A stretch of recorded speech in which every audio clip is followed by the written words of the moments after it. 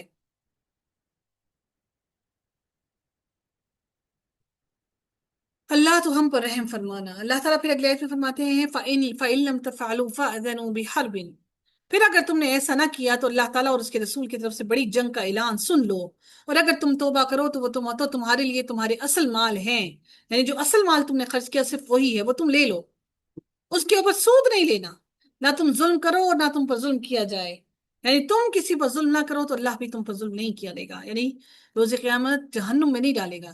اور اگر کوئی تنگ دست ہو تو آسانی تک اسے مہلت دینا ہے، اور تمہارا صدقہ کرنا ہی تمہارے لیے زیادہ بہتر ہے، یعنی اگر کوئی تمہیں اپنی رقم واپس لوٹا نہیں سکتا، اگر کوئی پیسے نہیں واپس لوٹا سکتا، تو بہتر یہ ہے کہ تم اس پیسے کو صدقہ کر دو، دے دو، ایسے ہی دے دو۔ اللہ تعالیٰ فرماتے ہیں تمہارے لیے تمہارا صدقہ کرنا تمہارے لیے زیادہ بہتر ہے اگر تم جانتے ہو، اور اس دن سے ڈرو جس میں تمہیں اللہ تعالیٰ کی طرف لوٹایا جائے گا، پھر ہر نفس کو پورا پورا بدلہ دیا جائے گا جو اس نے کمایا، اور ان پر ظلم نہیں کیا جائے گا۔ جو ایسے قرض حسن دے دیتے ہیں تو اللہ تعالیٰ اس کے قرض حسن دینے کی وجہ سے اللہ تعالیٰ اس کا قیامت کے دن تک اس کا اجر بڑھتا ہی جائے گا، بڑھتا ہی جائے گا، بڑھتا ہی جائے گا۔ اللہ تعالیٰ ہم سب پر رحم فرمائے اور ہم سب کو تقوی نصیب فرمائے۔ اللہ رب العزت ہم سب کو سود سے محفوظ رکھے، اور سود کھانے والے، سود کے معاملات کرنے والے، ان تمام لوگوں سے اللہ تعالیٰ ہم سب کو دور فرما دے، آمین یا رب العالمین۔ وآخر دعوانا الحمد للہ رب العالمین، صلی اللہ تعالی علی خیرہ خلقہ اجمعین، برحمتک یا ارحم الراحمین، سبحانک اللہم وبحمدک، نشہد ان لا الہ الا انت، نستغفرک ونتوب الیک۔ السلام علیکم ورحمۃ اللہ وبرکاتہ۔